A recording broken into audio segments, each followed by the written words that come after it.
I thought it was because I'm a black person in a small, predominantly white town on the outskirts of society. Like, it wasn't the type of it wasn't a suburb similar to the one I had already lived in, which was close to the city and was still relatively modern, still relatively close to the city. Like, this suburb was at least an hour away from the suburb that I was living in.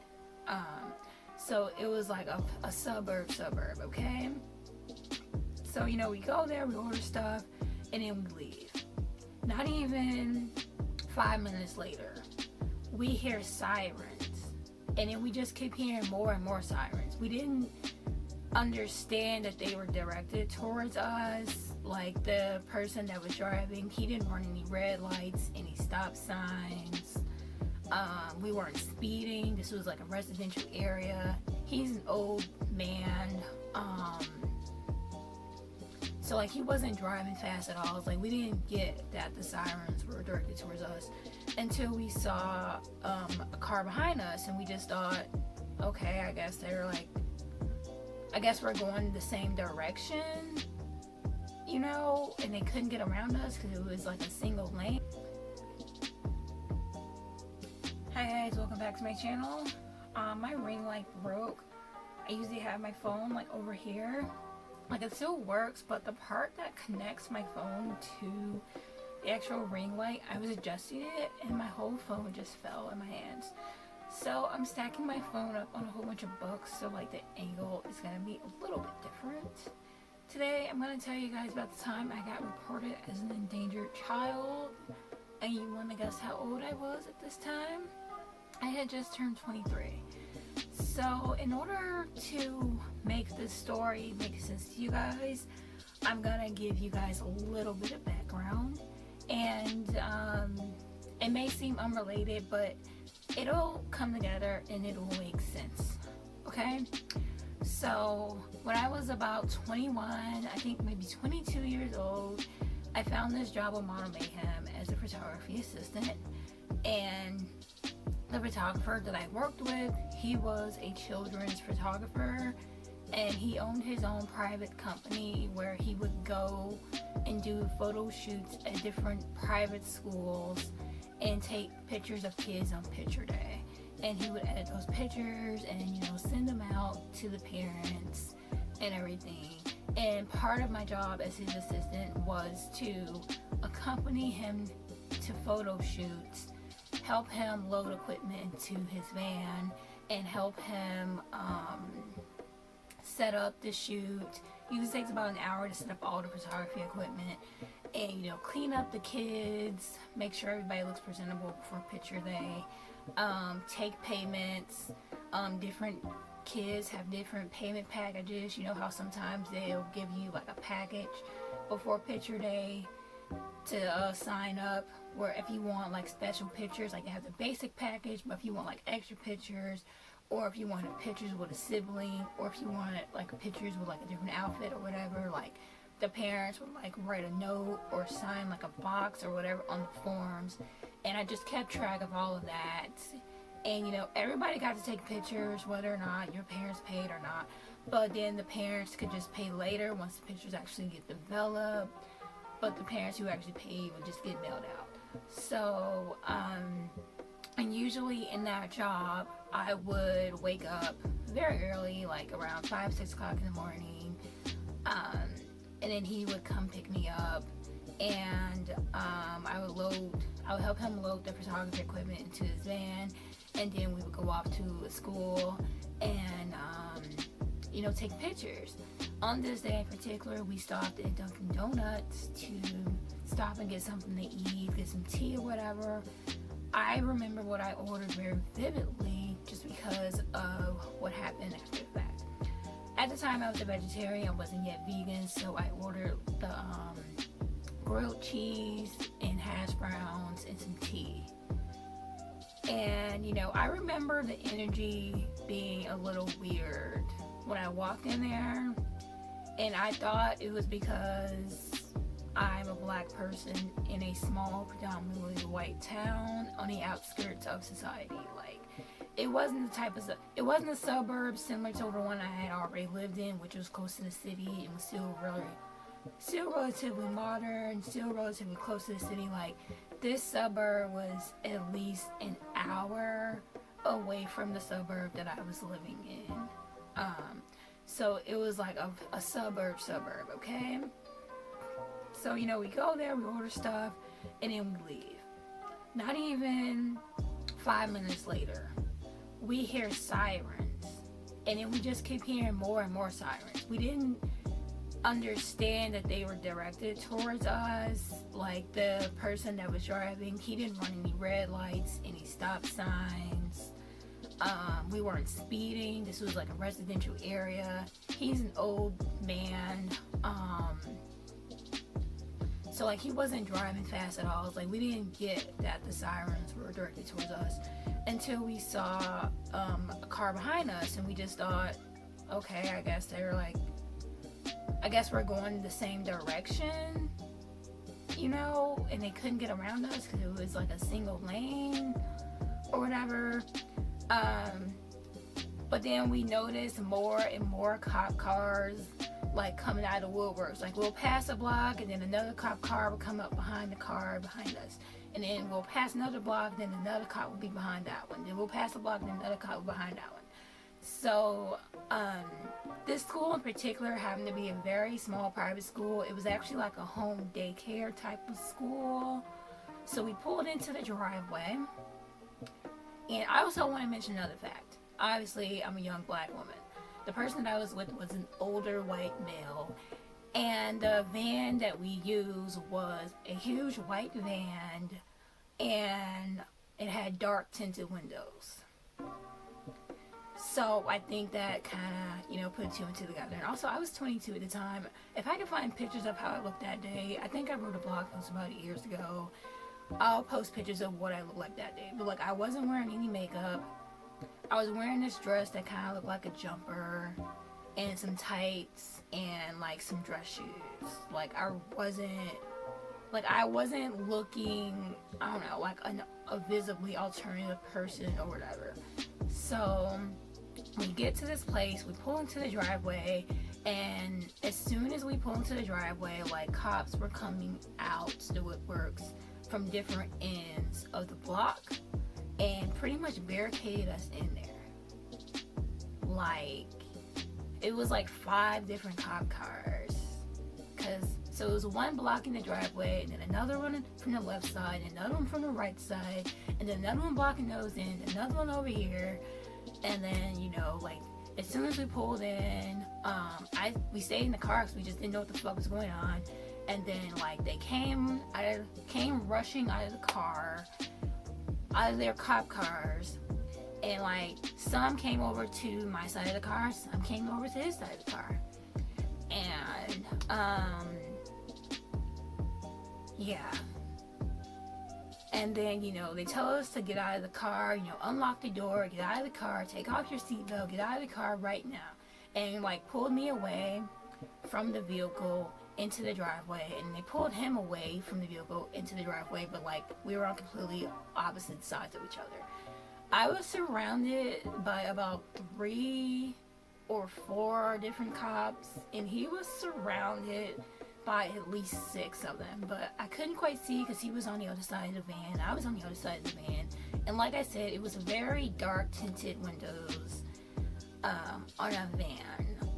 It wasn't like a minivan either, it was like a van, you know, kind of like those creeper white vans with, you know, black tinted windows out. And they asked me a bunch of questions. They're just like, who is this guy? How did you meet him? Where did you meet him? How long have you known him? Does your parents know you're here? I was like, my parents are dead. Like, what? Like, I just did not visibly understand. Like, I didn't understand what was happening. And like, they just asked me all these different questions, you know, like, where do you go to school? I'm like, at the time I was in college. I said I was in Harold Washington school, but again, I was out in like a very far suburb, so I don't think that it connected to them that was a college and not like a high school. And you know, they asked me, did I do drugs? They asked me like what type of, like, like, they was like asking me like what was going on, and I was just saying like, yeah, I'm at work right now. This is my employer. He's a photographer. He's like, well, what type of photographer is he? I'm like, well, he works with kids. Well, don't you think it's a little suspicious that he works with kids and he's a photographer? And I'm like, no, like, that's his job. That's what he does. Like, what do you mean? and and he was just like, yeah, no, you're a very young lady and you don't have any business with this guy. How did you even find this job? Where did you find this job? Like, what even is this job? And like, I could tell by the tone that he was talking to me that like he didn't believe me. He was talking down to me in a very condescending tone, and like I could tell that he didn't believe me, that like I was at work and that I was doing my job or whatever, and just whatever. And I was surrounded by like 4 cops, but it was this main guy that was talking to me, and then there was a girl cop there too, but it was mostly a bunch of white men as cops. And you know, they have their guns out and stuff, and just, they're not directed towards us, but you know, but still, like, wasn't trying to become a hashtag that day. I didn't know what the hell was going on. So long story short, after all these questions, I kept saying like, hey, can I go in the car? I can show you my ID. You know, it has my age, has my address. You know, like, I had paperwork that day because I signed timesheets. Like, I can go get that stuff if you want. It was like, no, you can't go to the car. You can't grab anything out of the car. No. And long story short, they calmed down once they kind of figured things out. And then the owner of the place came out. She wanted to know what the hell was going on, because parents that were dropping off their kids that day, they weren't able to drop their kids off. And they thought, like, the parents thought that the cops were there for the lady who owned the place. And they just, so they were just like, is it safe for me to drop my kid off here? Like, what the heck is going on? So the lady who owned the place had to come out and address the cops, and she was just asking questions like, hey, what is this all about? What's going on? What did they do? What is he under arrest for? And then they started asking her questions like, who is this man? What is he doing here? You own this daycare and you got this man here. He's there to take pictures of the kids. Like, don't you think that's suspicious? You shouldn't be having strange men come to this facility and take pictures of the kids, and you're an at-home daycare center. They're just like, give her a dirt degree or whatever. And she just like kind of explained the situation, like, I own a Montessori school. I think that's how you say that word. This is my home place. Parents are dropping off their kids here. This is picture day. They're there to take pictures for kids on picture day. So once she verified everything with the cops, they pretty much stopped questioning us. But at this point, like an hour or so had passed, and I was getting all these questions. I'm surrounded by all these cops. I know I didn't do anything wrong, but you never know if somebody has a case of mistaken identity, or I don't know, what if the photographer that I was with actually was a criminal? What if he actually was into something that I had no idea about? I had already been working with him for months. I had already been to his house. I had already been in his car so many times. You know, like, what if he was into some stuff? Like, what is going on? What did I get myself into? So at the end of it, they explained, like, somebody at Dunkin' Donuts reported you as an endangered person, and they said that you were particularly young, so we had presumed that you were an endangered child, so we had to check up on it.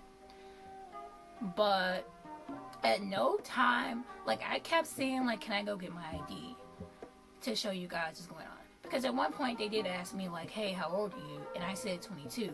I said, oh no, I'm 23. I forgot my own age. They're like, you forgot your own age? And I was like, yeah, my birthday was 2 days ago, so I kind of forgot that I'm actually 23. So I said 23. So I said 22 by mistake. And they were like, that's suspicious. You just know how old you are. You need to keep up with your lives. And just like, I don't know, like, they were not coming at me from a place of compassion and caring and trying to figure out who I am and where I'm from. It was a very like they were accusing me of something, but I didn't know what they were accusing me of because they weren't being specific. And And I kept saying, let me go get my ID so I could prove what age I was, and they wouldn't let me go in the car and get anything.